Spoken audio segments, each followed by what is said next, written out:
Eenyu?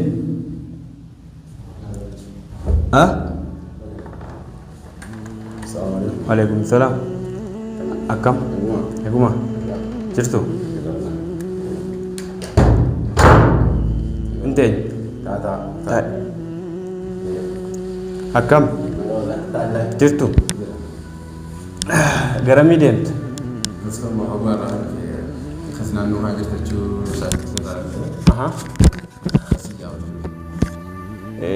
Namatu sitti himi?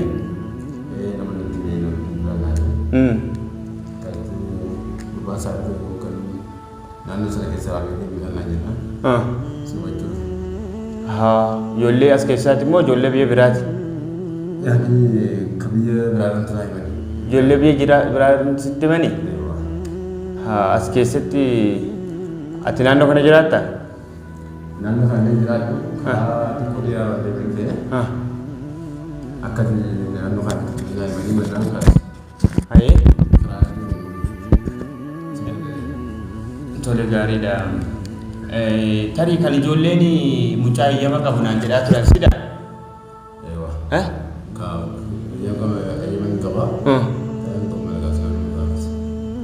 Biyya kana keessatti eeyyama qabda jechuudha. Sida kan waa bibbitee namaa keessa ijoolleen walitti sifinnaa naan jedhanii naasofsiisaa turan. Assalaamu alaikum warahmatullahi wabarakatuh. Kabajamtoota hordoftoota fuula chaanala kiyya nagaan kiyya inni kabajaa fi jaalalaa bakka jirtan maratti sinaa dhaqqabuun isiniin jedha. Nagaan hordoftoota kiyyaa kun har'as galanni kan rabbiiti. Jajjabaadhee yeroo kana ga'ee kun ammas isinitti deebi'een jira. Namni obboleettii qabu akkasumas sochii keenya kana keessatti jireenya keenya kana keessatti namoonni miidhamaa jiranii shamara miti qofa miti dhiira qofas miti.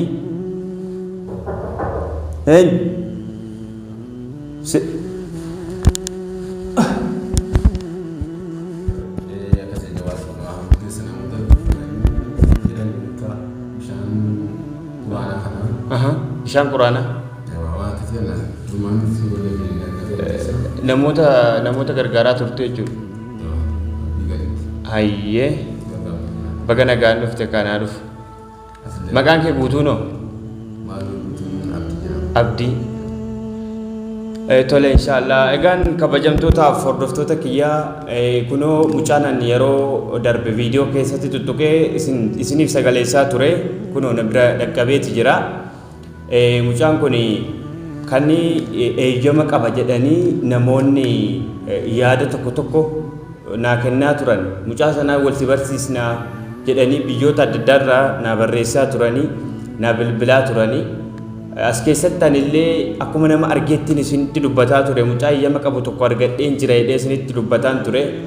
Mucaan kunoo isa kanadha. Mucaa Oromooti. Akkasuma maqaan isaa Abdiin jedhama naan jedhee jira. Inshaallah egaan akkuma beekamu kunoo hojiin kan koo dawaa adda addaa bitee namaa geessuudha. Bishaan quraanaa bitee namaa geessuudha. Sheeka bira deemee waan tokko tokko fuuchuudha. Bakka kamiyyuu yoo deemte namni sin qabu jechuudha.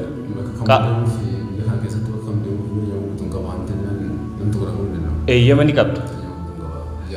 Qaamni mootummaa biyya kanaallee sin qabu jechuudha.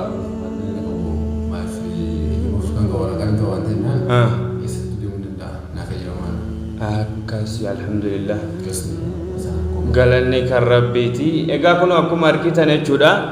Bakka kamiyyuu deemuuf bakka kamiyyuu deemee waan bitamuu qabu bituuf waan nama bira dhaabbatamuu qabuun nama bira dhaabbachuuf kaleessas rakkataa gargaaraan ture jedhaa jira akkuma argaa jirtan Abdiini. Inshaallah egaa kana booda akka rabbiin walumaan rakkoo kana keessaa gara ifaatti nu baasu du'aa keessanii nu bira dhaabbadhaa isiniin jenna. Amma kunoo guyyaa har'aatii kaasnee yoo rabbi jedhe asittis ofii keenyaafis dawaa adda addaa fayyadamnee ofirraa ittisuuf kana malee immoo obboloota keenya bakkoota garagaraatti rakkoo adda addaa keessa jiranillee furuudhaaf inshaallah yoo rabbi jedhe qophii. Mootora faa qabdaa jedhu dhuguma mootora qabdaa?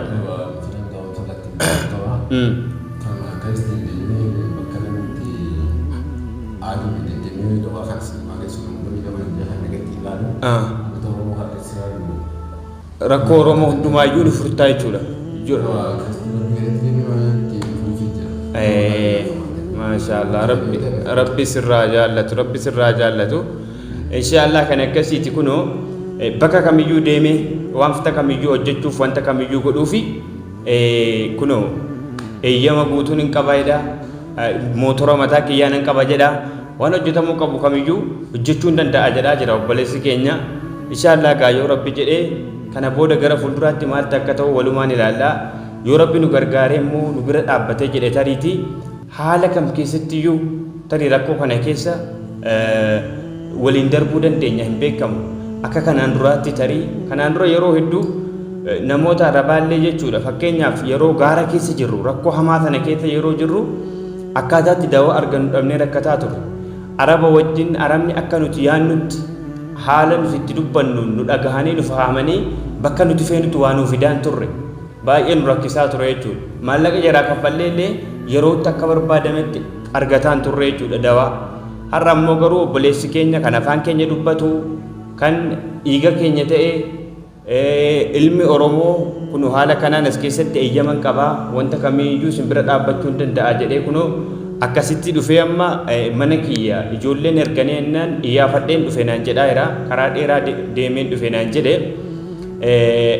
bakki ani jiruu fi bakki Yusuffaa jiran baay'ee walirraa fagoo waan ta'eef otoo gara kanatti deemuurra gara jaraatti deemuutu irra caala ture garuu immoo hordoffii nama kanaan anatu godhaa ture jechuudha maaliif rakkoo keenya kana furachuuf rakkoo as keessatti nurra ga'aa jiru kana damdamachuuf namni akkasiitu argamee nu bira dhaabbatee isa jedhu iyyaafataan ture akkasumas viidiyoo kiyya yuutuuba irraa sheeritti godhanii nama kana gara kanatti fidanii jechuudha kanaaf amma dhufee na bira ga'ee jira inshaallah yoo rabbi jedhe wanta ta'u hundumaayyuu waan Yusuf bayi bitamee ergamuu danda'u asitti jechuudha bitee yoo inni natti fide yookaan anuma wajjin jechuudha mootora kansaa qaba waan ta'eef dhokannee yookaan baanee waan tokko tokko yoo binne asitti jechuudha gosoota dawaa hundumaayyuu adda baasee asii waan jara barbaachisu ergee fi waan anaa barbaachisu ofii kiyyaaf kaa'adhaa jechuudha egaan alhamdulillah galanni kan rabbiiti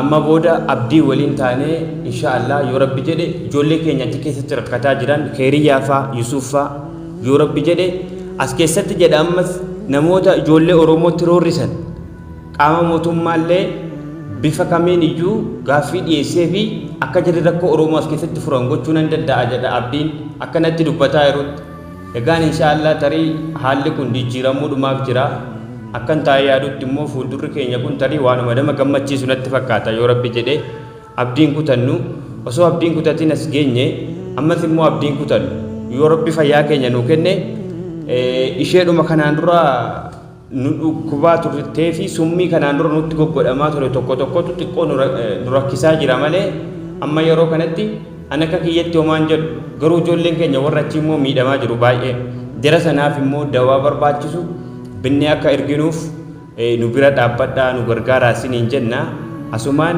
abdii wajjin illee kana booda wal bartu inshaallah waan jaraa gochuu barbaaddanu waan jaraa bituu barbaaddanu isatti himtanii akkasumas immoo sochii isaa hundumaayyuu jechuudha kaleessas dheengaddarraa baroota darbeerraas ijoollee Oromoo bakka rakkatanitti bira dhaabbataan ture gargaaraan ture jedhaa jira waan ta'eef inshaallah yoo rabbi jedhe ammas immoo kana gara fuulduraattis amanamummaadhaan akkuma kaleessa ilmaan Oromoo bira dhaabbataa turetti arras nu bira dhaabbata jennee amanna yoo rabbi nu gargaaree jedhe kana booda shakkii tokko malee gara fuulduraatti waliin adeemna jechuudha as keessa akkamii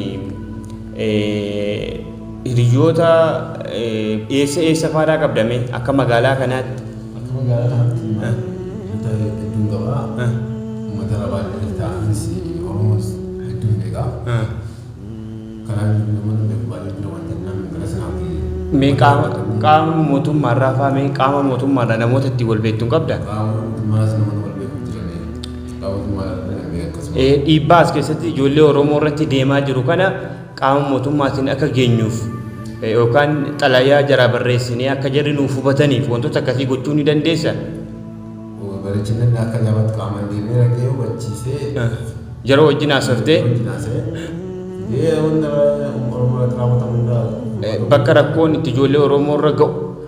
Rakkoo Oromoo irra ga'u gaarii kana mootummaa yeroo isaa kana inshaallah ilmu muda jira ka Inshaallah gaa hordoftoota keenya akkuma dhageessanii yoo rabbi jedhe garuu warri siriidhaan adeemu ofiisaatiifuu sheexana jinnoota warri sirii namatti godhu sun jara sana qaama seeraatiin injifachuu hin danda'amu osoo hin taane garuu haga tokko namarraa ittisuuf ni yaala sababa geggeessuu ni danda'u maaliif eeyyamuma guutuu qabaatee inni kun dawaa yeroo feenutti ijoollee keenya biraan nu ga'a taanaanii kan gama sanaa yoo rabbi jedhe guyyaa tokko jaraa of dagatee deemuu yookaan jaraa siirii lafa kaa'ee deemuu guyyaa tokko jara qabachuun ni mala guyyaa tokko qabamuu danda'u hin beekamu jechuudha. Isa kanaaf amma yoo rabbi jedhee inshaallah akkuma argaa jirtanii hiriyoota bakka baay'eedhaan qaba jedhaa jira ijoollee Oromoo akkasumas immoo haala rakkoo Oromoo irratti ta'uu haala ijoollee Oromoo irratti raawwatamu hundumaayyuu adda baasee namni barreessus ni jira afaanis dubbadhee waraana mootummaa waliin waan haasa'amuu qabu haasa'uu ni danda'a jedhaa jira akkuma argaa jirtanii yoo rabbi nu gargaaree jedhe gaa tariitii ooleetuma bulee rabbiin jara kana yookaan nurraa qabbaneessuu yookaan nurraa dhabamsiisuu danda'a ammas immoo quwwaa rabbiitiin abdiin kutannu yaada keessaniin nu faana turaan isiniin jedha